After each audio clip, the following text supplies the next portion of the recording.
Shalom, senang sekali pada malam hari ini boleh berbagian kembali dalam memberitakan firman Tuhan. Terima kasih juga untuk Muse Daniel, Laus Ria juga yang boleh kembali mengundang saya untuk hadir bersama malam hari ini. Mari saudara, tema yang diberikan adalah ketenangan di tengah kebisingan. Kita buka bersama satu bagian firman Tuhan, Mazmur nomor 46, kita hanya akan membacakan ayat 11 dan 12 saja.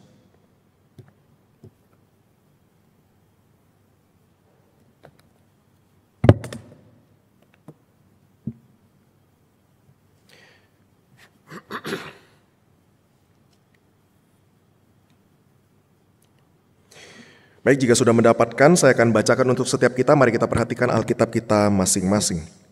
Demikian firman Tuhan. Diamlah dan ketahuilah bahwa akulah Allah. Aku ditinggikan di antara bangsa-bangsa, ditinggikan di bumi. Tuhan semesta alam menyertai kita, kota benteng kita ialah Allah Yakub.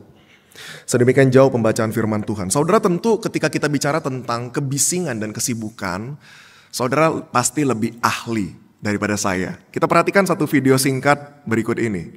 Sebuah video yang menggambarkan sebuah time lapse yang tentunya ini salah satu yang merekam, dia mencoba untuk menggambarkan bagaimana sebuah kota itu sibuk sekali, saudara. Dari pagi sampai pagi lagi. Nah, kita perhatikan ya. Minta tolong tim multimedia. Apakah saya tinggal next? Oke, good, thank you.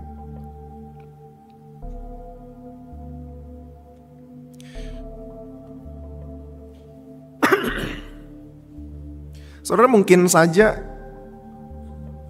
kita adalah satu di antara mereka, bukan?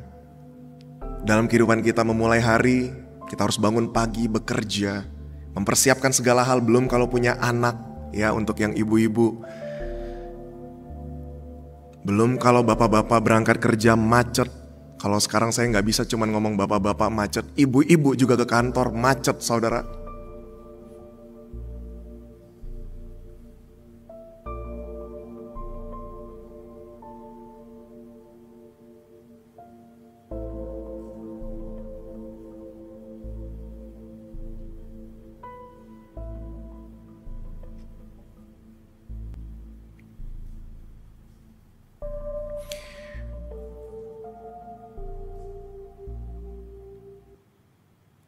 Cukup ya. Saudara, video tadi diberi judul Busy City with Busy People. Kota yang begitu sibuk dengan orang-orang yang juga di dalamnya sibuk. Dan saya tidak tahu, saudara bisa menilai sendiri apakah kita juga kemudian masuk di dalamnya. Kita adalah orang-orang yang sebenarnya juga kategorinya adalah orang yang begitu sibuk. Bahkan kita sangat-sangat, makanya saudara tidak heran tempat-tempat liburan di sekitar Jakarta dan Tangerang begitu rame kalau udah weekend, long weekend Bapak Ibu. Terasa sekali ketika bulan Mei kemarin ya, begitu banyak masa-masa tanggal merah yang bikin macet luar biasa, saudara ya, daerah situ. Saudara, tentu kita juga pernah mendengar, saya nggak tahu dengar dari mana dulu ya, mungkin dari kakek nenek saya ya, ada sebuah term yang peribahasa yang berkata bahwa kalau bangun kesiangan, rezeki akan dipatok ayam. Nggak tahu, masih dengar nggak generasi yang sekarang ya? Kalau yang senior-senior saya pasti sering dengar ya. Kalau kita bangun kesiangan, rezeki itu akan dipatok ayam. Saudara, itu prinsip yang dipegang sama orang tua mertua ya. Mertua saya juga ya. Kenapa kemudian mereka berlomba buka toko sepagi mungkin? Karena toko sebelah bukanya jam 7 Bapak Ibu. Jadi mereka harus lebih pagi lagi untuk membukanya karena takut itu ya, rezeki yang dipatok ayam. Saudara, inilah kondisi kita hari ini, bukan? Baik itu mungkin saudara yang ibu-ibu yang harus bangun pagi. Saudara, kita gak sempat untuk berdoa. Kita kalaupun berdoa, kita sekilas saja mungkin berdoa. Apalagi sekarang dengan renungan gema. Ya, renungan gema saudara bisa sambil dengar, sambil mempersiapkan sarapan. Bahkan mungkin bisa sambil mandi dan lain seterusnya saudara. Atau mungkin bapak-bapak yang juga seorang karyawan yang harus pergi pagi pulang malam bahkan tengah malam saudara. Begitu capek terus bekerja, udah sampai rumah, WhatsApp masih berbunyi. Bos masih nyari saudara. Anak buah masih nyari kerjaan kita juga, masih ditelepon. Padahal kita lagi asik makan, lagi bercengkrama dan juga istirahat. Begitu hektiknya kehidupan kita, saudara. Saudara, kalau kita perhatikan YouTube, setidaknya YouTube saya tuh senang dengerin musik. Saudara, ini menjadi satu fakta yang luar biasa ketika beberapa tema-tema seperti relaxing music gitu ya, atau mungkin deep sleep music, background music yang kemudian zen dan lain seterusnya yang membuat ketenangan. Saudara, video ini percayalah saudara, view-nya itu yang nonton itu jutaan. Dan video-video begini sangat menarik buat mereka. Karena ini menjadi sebuah indikasi, menjadi tanda bahwa orang dunia pun saudara, setiap kita banyak yang kemudian mencari sebuah ketenangan. Even dari sebuah musik yang bisa didengar, setidaknya mungkin didengar di kala nyetir mobil di tengah kemacetan. Atau supaya tidurnya nggak insomnia, nggak susah tidur. Kemudian kita mencari musik-musik yang bisa menenangkan kita di tengah dunia yang begitu menuntut kita, menekan kita untuk pace-nya itu cepat saudara. Karena kalau enggak kita akan dianggap ketinggalan. Kita akan dianggap kalah saing bukan? Kita akan dianggap lemah dan tidak berkompetisi dengan mereka. Dan kita akan dianggap di belakang saudara. Ini tuntutan dunia yang tentu real sekali. Maka pertanyaan kita hari ini, pada malam hari ini, saya pikir mari kita bersama renungkan sebuah pertanyaan demikian saudara. Kira-kira ya, di mana ya tempat kita benar-benar bisa mendapatkan yang namanya ketenangan itu? Apakah di gereja? Atau di mana saudara? Di mana kita benar-benar bisa mendapatkan ketenangan itu? Pertanyaan yang lebih lanjut, benar nggak ya kita itu bisa mendapatkan yang namanya kedamaian atau ketenangan di dunia-dunia yang begitu bising ini saudara, yang begitu hektik, yang begitu cepat ini? Jadi yang pertama adalah di mana kita bisa dapat, yang kedua mungkin apa enggak kita bisa mendapatkan ketenangan dan kedamaian itu. Saudara, inilah yang saya pikir ketika kita kemudian tadi membaca, dan saya mendorong saudara setiap dari kita boleh membaca Mazmur nomor 46 ini dari ayat 1 nanti setelah pulang ke tempat masing-masing. Saudara, bagian ini sangat menarik karena kita akan menemukan jawaban dari dua pertanyaan tadi. Bahwa yang pertama adalah berbicara tentang hadirat Allah. Yang kedua berbicara tentang bagaimana kita belajar untuk diam. Kita belajar untuk silent. Kita belajar untuk tidak meronta-ronta ketika permasalahan itu datang, tapi kita belajar untuk duduk diam, mendengarkan. Dan saya harus disclaimer di depan saudara. Ketika saya mengatakan diam, itu bukan berarti saudara pasrah. Oke? Ketika saya mengatakan kita belajar diam, saudara tidak sedang saya ajarkan untuk berpasrah. Bukan itu poin saya ya. Kita akan bersama-sama melihat bagaimana pemazmur bahkan ketika dia mengatakan aku tidak takut, saudara, itu bukan dalam kondisi ketika badai itu sudah tenang. Tapi dia mengatakan aku tidak takut dalam kondisi badai dan peperangan masih terjadi. Nah, itu yang kita mau pelajari hari ini saudara. Ada dua hal, saya akan bagikan dua hal secara singkat saja. Yang pertama, sebuah prinsip bahwa di tengah goncangan saudara, di tengah hiruk pikuk, di tengah krisis yang begitu tinggi saudara, ada Allah yang setia yang tetap hadir dan menopang. Saudara, kalau kita perhatikan di ayat 3-4 saudara, kita akan melihat pemazmur kemudian mengatakan ada kata sekalipun bumi berubah, sekalipun gunung-gunung goncang di dalam laut, sekalipun air laut ribut dan berbuih, sekalipun gunung-gunung goyang dan geloranya. Saudara, pemazmur inilah ketika kita membaca ayat 3-4, kita akan mendapati nuansa atau kondisi yang pemazmur sedang alami pada hari itu. Kondisi begitu hektik, begitu kacau, begitu luar biasa. Saudara, penggunaan kata laut itu menggambarkan sebuah kekacauan Bapak Ibu.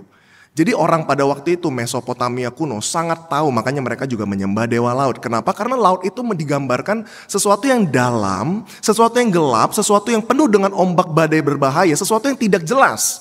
Jadi ketika dikatakan laut ini kemudian akan melahap bahkan gunung-gunung goyang dan segala macam. Saudara, ini malapetaka Bapak Ibu.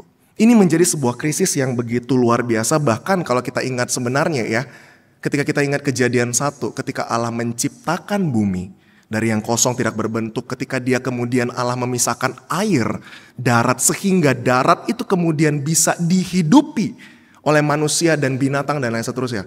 Saudara, itu menunjukkan bagaimana kehadiran Allah memberikan sebuah kedamaian, kehidupan. Tapi ketika pemazmur mengatakan goncangan-goncangan gunung di laut ini, saudara, ini seakan-akan pemazmur lagi mau ngomong begini, Tuhan, apa yang telah kau ciptakan ini lagi goncang. Ini lagi punya masalah, bahkan seakan-akan apa yang telah kau ciptakan sedang ingin dimusnahkan. Nah, itu gambarannya saudara, Mazmur 46 ayat 3-4. Jadi sebuah pengalaman yang sebenarnya pemazmur itu, Bani Korah ini menggambarkan Israel dalam kondisi kritis. Israel dalam kondisi yang sangat-sangat terdesak dan kita butuh sesuatu yang radikal. Bagaimana kami kemudian bisa percaya kepada Tuhan di tengah kondisi yang kritis ini. Inilah saudara kemudian kita melihat menarik sekali. Di bagian bahkan bukan setelahnya saudara, sebelumnya. Jadi bagian kondisi kritis tadi digambarkan bahwa sekalipun. Tapi ternyata dibuka dengan satu kalimat ini saudara. Sebab itu kami tidak akan takut. Sebab itu kita tidak akan takut. Sekalipun bumi berubah, sekalipun gunung goncang, sekalipun berbuih dan ribut airnya, sekalipun gunung goyang, kami tidak akan takut saudara. Ini yang kemudian kita melihat, wow, begitu radikal, begitu berimannya si pemazmur ini kepada Tuhan di tengah goncangan dan masalah yang kemudian sedang dia hadapi saudara. Dan kalau kita perhatikan saudara, pemazmur ini ketika mengatakan sebab itu kami tidak takut, saudara, ini sebuah pernyataan iman yang luar biasa bukan? Dan dia menyatakan itu bukan setelah goncangan itu hilang. Perhatikan di situ. Pemazmur mengatakan dia tidak takut bukan ketika laut itu tenang. Bukan ketika angin ribut dan segala macam, tidak ada saudara.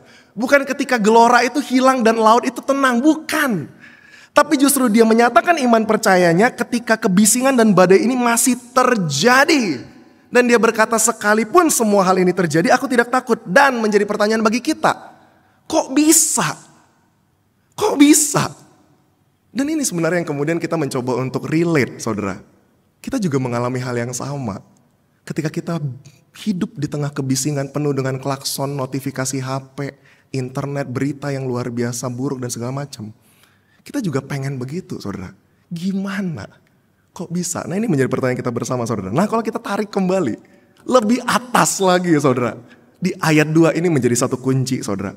Pemazmur mengatakan demikian. Jadi dia mendasari kondisi krisis itu dengan bagian ini saudara. Allah itu bagi kita tempat perlindungan, dia bilang, dan kekuatan. Sebagai penolong sangat terbukti.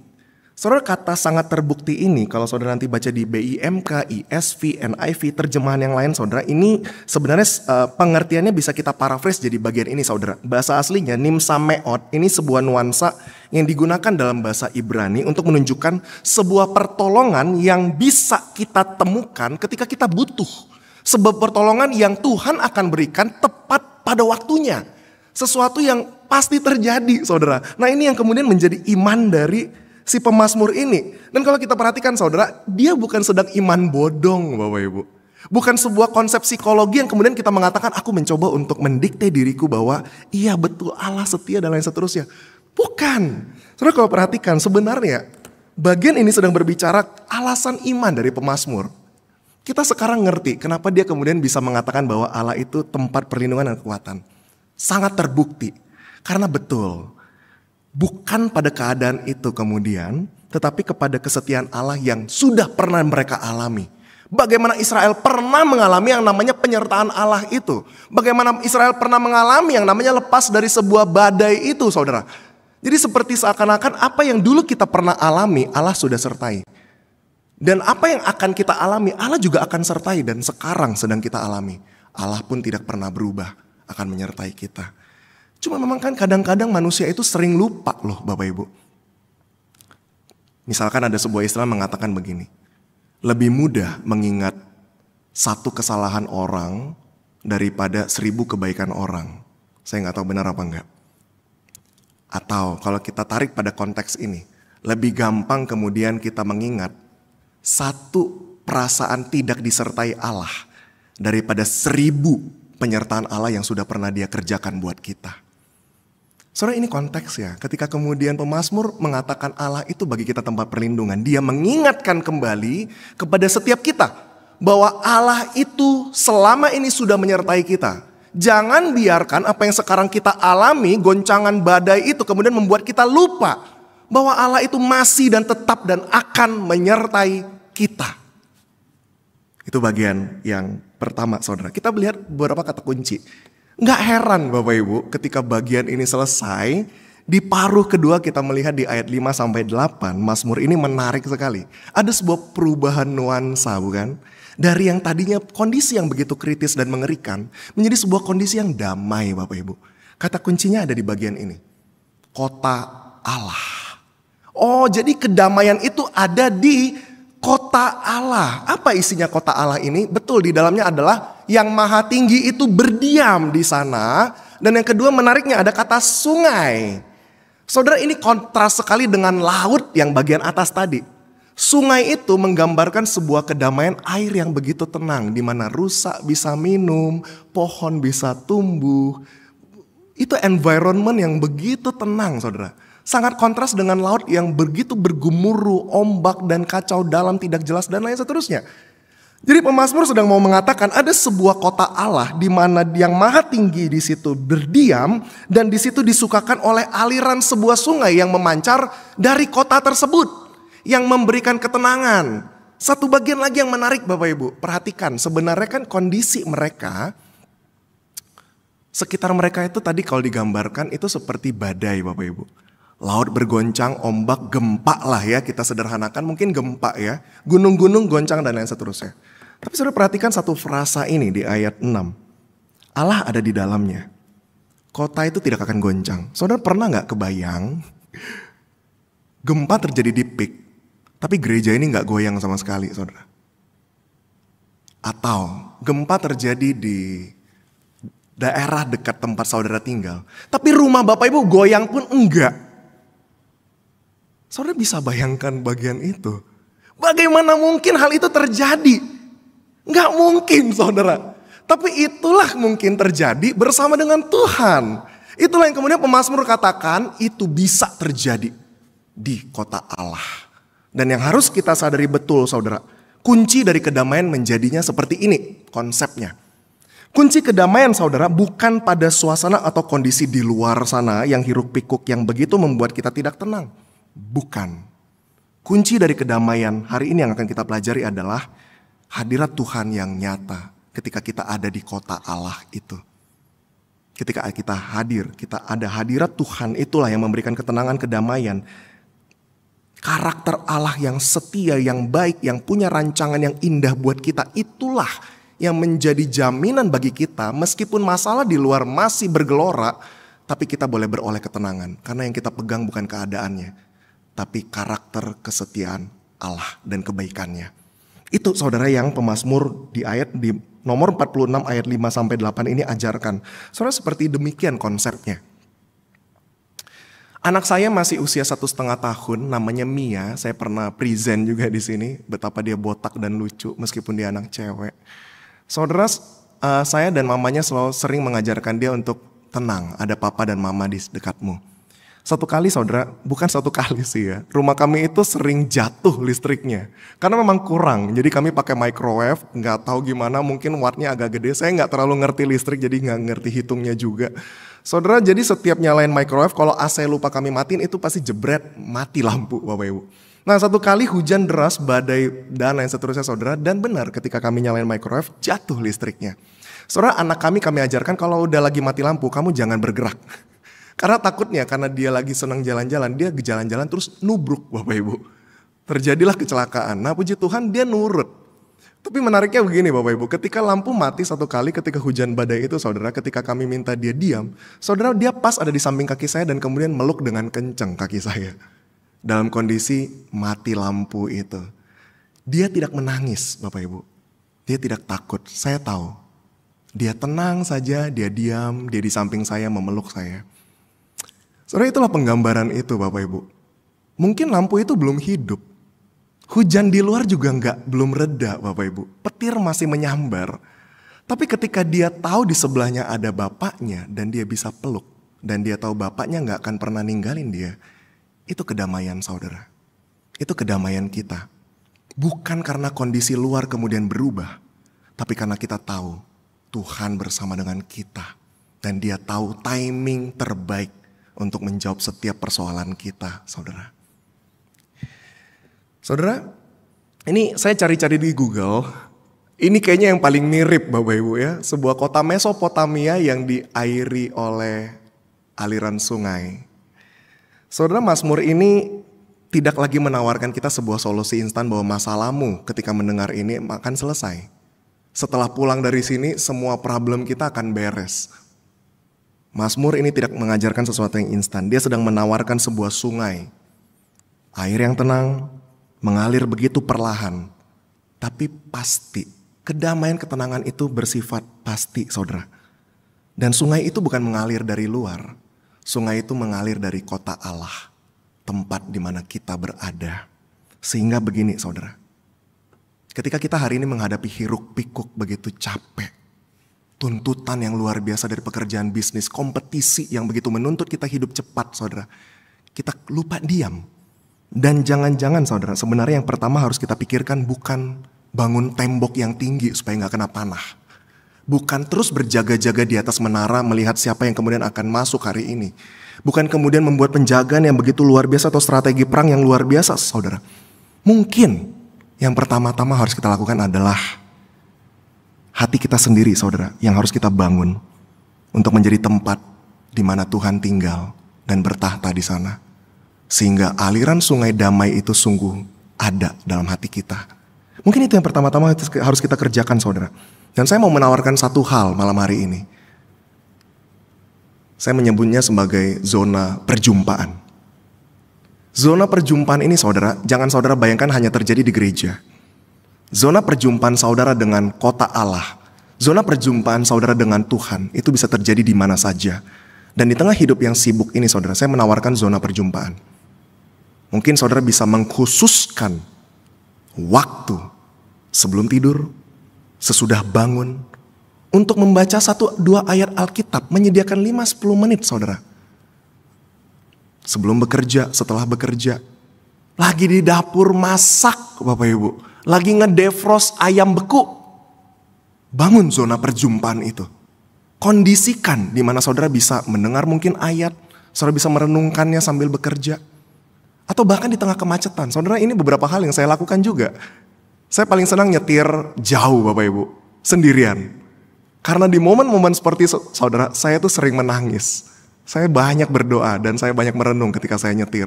Ketika kejebak macet, saudara, alih-alih kita maki-maki orang ya, mendingan kita memuji Tuhan. Saudara, 3 hal yang kita perlu lakukan untuk membangun zona perjumpaan ini. Dan saya pikir ini latihan rohani kita. Yang pertama, saudara bisa bangun dimanapun, yang penting intensional. Yang kedua, saudara bisa bangun kapanpun. Yang penting konsisten. Secara intensional dan secara konsisten kerjakan. Saudara percayalah. Maka di tengah hiruk pikuk dunia itu, saudara akan tetap attach. Saudara akan tetap abide di dalam Tuhan. Karena saudara terus berjalan bersama dengan firman-Nya siang dan malam, siang dan malam. Tapi kalau kita tidak secara intensional membangun ini, saudara, percayalah firman itu akan sekilas lalu. Dan kita akan menjalani kehidupan ini dengan capek. Capek sekali, Bapak Ibu. Karena kita lupa nge-recharge. Seperti mobil aja harus disetrum, Bapak Ibu ya, sekarang mobil listrik ya. Kedua, Bapak Ibu, terakhir, ketenangan itu datang ketika kita kenal Tuhan. Bukan ketika masalah selesai. Saudara, kalau yang saudara kejar, ketenangan baru dapat ketika masalah selesai. Saudara sampai kapanpun, percayalah, saudara tidak akan pernah punya kedamaian itu. Maka kedamaian itu bukan tentang masalah itu selesai, Bapak Ibu. Tapi di dalam masalah terjadi, kita tahu siapa yang bersama dengan kita. Ini poin yang kedua. Saudara, Allah secara pribadi kemudian di ayat 11 mengatakan demikian. Diamlah dan ketahuilah. Jadi dia suruh kita diam, saudara. Diam itu do nothing. Gak usah lakuin apapun. Seakan-akan kalau tangan kita terus di atas mencoba untuk mengerjakan segala sesuatu, dia suruh turunkan, buka tanganmu, berserah, diamlah. Dan kemudian yang kedua, saudara, ketahuilah. Nah, ini konsep yang mirip dengan poin 1 tadi. Pemazmur itu tahu betul siapa Allah yang dia sembah. Allah yang setia, Allah yang tidak pernah terlambat tepat waktu, dan dia punya cara sesuai kedaulatannya. Itu Allah yang dia tahu, Bapak Ibu. Maka Allah di ayat 11 mengatakan diamlah, ketahuilah, akulah Allah. Saudara, prinsip kedua yang saya mau ajarkan kita hari ini adalah let God be God. Ini mirip sekali sebenarnya ya. Diam, ketahuilah bahwa akulah Allah. Sebuah konsep seperti kalau saudara pernah dengar ya, mungkin sering dengar juga, let God be God. Biarkan Tuhan menjadi Tuhanmu. Bukan kita yang menjadi Tuhan. Kita bukan Mesias penyelamat segala bangsa Bapak Ibu. Kita bukan Tuhan yang mengontrol masa depan. Kita nggak tahu. Tapi Tuhan tahu. So let God be God. Definisinya apa saudara? Let God be God ini sebuah konsep mengakui dan menyerahkan sepenuhnya kepada Allah. Otoritas, kebesaran kehendaknya terhadap hidup kita. Tanpa kemudian kita mencoba untuk tadi ya yang saya katakan bangun tembok dan lain seterusnya yang tinggi-tinggi. Mengambil perannya Allah. Atau bahkan memaksa Allah bertindak sesuai dengan cara dan waktunya kita. Kalau kita mengatakan bukan sekarang Tuhan pasti terlambat. Saudara percayalah itu hikmat manusia. Karena kita hanya tahu yang sekarang. Tapi tidak ada kata terlambat di mata Tuhan. Karena dia tahu masa depan. Dia tahu dia punya kehendaknya buat kita. Orang tahu yang terbaik buat anaknya saudara. Itu berarti apa? Yang pertama, saudara belajarlah untuk berhenti berusaha menjadi Tuhan bagi hidupmu sendiri. Saudara permasalahan kita terbesar apa sih? Kalau saya menilai, kenapa orang tuh banyak khawatir dalam kehidupan? Karena kita sering pengen mengontrol apapun. Dan kalau kita gak bisa kontrol, kita akan mengatakan aku khawatir. Karena kita gak bisa kontrol, kita akan gelisah Bapak Ibu. Ibaratnya kalau berjalan sama Tuhan, kita pengennya itu punya sebuah gambar di dinding, tapi itu 4K saudara. Gak tahu ada yang lebih tinggi lagi gak dari itu. HD 4K gitu ya, yang tajam setajam-tajamnya. Sehingga kita bisa tahu masa depan itu saudara. Oh kalau aku jalannya lewat yang kanan berarti akan terjadi ini dan itu. Saudara kita itu tuh prinsip kita pengen kontrol kehidupan kita. Kita pengen tahu masa depan kita. Maka gak heran pekerjaan seperti dukun dan ahli nujum, cenayang, saudara rame. Atau apa ya, baca garis tangan gitu ya kalau sekarang ya. Atau tarot ya saudara ya. Karena orang pengen kontrol Bapak Ibu. Kalau gak kontrol gak tenang, gak ada yang bisa diserahkan kepada Tuhan. Saudara itu controlling dosa kita Bapak Ibu ya. Sesuatu yang kemudian membuat kita khawatir, membuat kita cemas dan kita tidak bisa percaya kepada Tuhan. Kita percaya pada kemampuan dan kekuatan kita sendiri saudara. Kita berusaha untuk segalanya kita kontrol, bahkan hasilnya kita kontrol. Yang kedua, prinsip ini juga berbicara tentang menerima bahwa saudara jalan Tuhan tidak selalu sama dengan jalan kita. Apa yang kita bayangkan mungkin yang A, tapi belum tentu itu maunya Tuhan. Nah inilah let God be God saudara. Bahkan ketika Tuhan sebenarnya lagi ngarahin kita ke B, kemudian kita membuka tangan kita dan mengatakan Tuhan aku gak mampu, aku serahkan padamu. Let God be God. Dan yang terakhir saudara, let God be God ini juga berbicara tentang memberi ruang kepada Tuhan untuk bertindak menurut waktu dan caranya. Bukan waktu dan caranya kita. Semua skill kita Bapak Ibu, pendidikan kita, karir kita, kemampuan kita, kepintaran saudara akan mengacu pada nomor 3 bahwa aku yang paling tahu kapan waktu paling tepat dan cara terbaik buat solusi yang ini. Kita punya godaan dan tendensi begitu saudara. Dalam hal apapun termasuk saya sebagai orang tua. Termasuk saya sebagai pelayan Tuhan. Iya ya ini cara yang terbaik. Dan ketika bentrok saudara dengan apa maksud Tuhan dan tidak berjalan sesuai dengan maunya kita akan mulai gelisah Bapak Ibu. Dan kita bahkan bisa jatuh pada mempertanyakan Tuhan. Tuhan kenapa ya? Kenapa? Saudara let God be God berarti menyerahkan, percaya pada Tuhan, waktunya tepat, caranya tepat saudara. Gambarannya seperti ini. Seperti orang yang mungkin ketika dia nyemplung ke laut Bapak Ibu, akan tenggelam. Kalau dia panik apa yang dia lakukan? Sibuk Bapak Ibu. Dia akan sibuk ngayu sana sini kakinya, tangannya akan mencoba untuk dan lain seterusnya Bapak Ibu. Bahkan ada yang mengatakan sebenarnya kalau mau tenggelam diam aja, dia ngambang sendiri kalau di laut. Ngomongnya sih gitu, saya belum pernah nyoba tenggelam Bapak Ibu ya. Tapi saudara menariknya buat yang menyelamatkan yang tenggelam di kolam renang misalkan ambil contoh ya. Bukan air asin ya, jadi air tawar, kaporit. Saudara untuk menolong paling gampang nolongin orang nyemplung tenggelam itu dia diam apa dia berisik Bapak Ibu. Kalau dia tenang bukan? Tapi bayangin kita waktu meluk dia tendang. Waktu kita mau pegang tangan dia gak bisa diam dan lain seterusnya saudara. Saudara untuk menerima pertolongan Tuhan di Mazmur 46 ini kita belajar. Bukan dengan kita sibuk solusi terlebih dahulu. Tapi untuk menyerahkan solusi itu pada Tuhan dan diam. Diam. Saudara, diam dan ketahuilah bahwa akulah Allah. Saudara perhatikan menarik sekali. Awal-awal saya waktu baca ini saya pikir ini tuh lagi kalimat perintah Tuhan lagi marahin kita. Karena terlalu berisik. Diam lu gitu ya, kita kan terbiasa ya. Diam lu, berisik sekali. Saudara, coba sekarang perlihat dengan perspektif bahwa ini tuh bukan nuansa Tuhan lagi marahin kita karena kita terlalu berisik.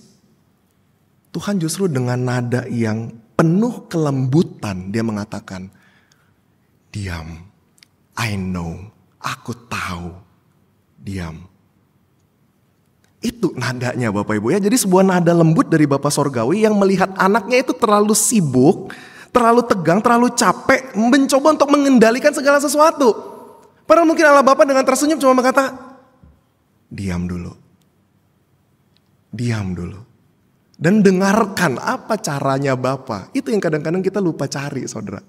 Jadi satu, ini bukan perintah marah saudara ya. Yang kedua, ini yang tadi saya di awal sekali sebutkan saudara. Diam itu bukan pasrah.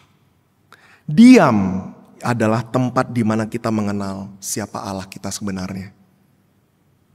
Diam itu bukan pasrah Bapak Ibu.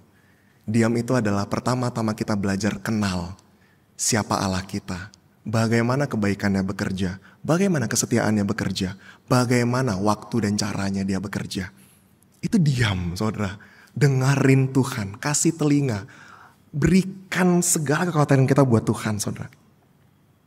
Titik baliknya ini, bukan waktu masalah kita selesai saudara, tapi waktu kita berhenti dan mulai berserah di tengah kehidupan yang kita tidak bisa kontrol.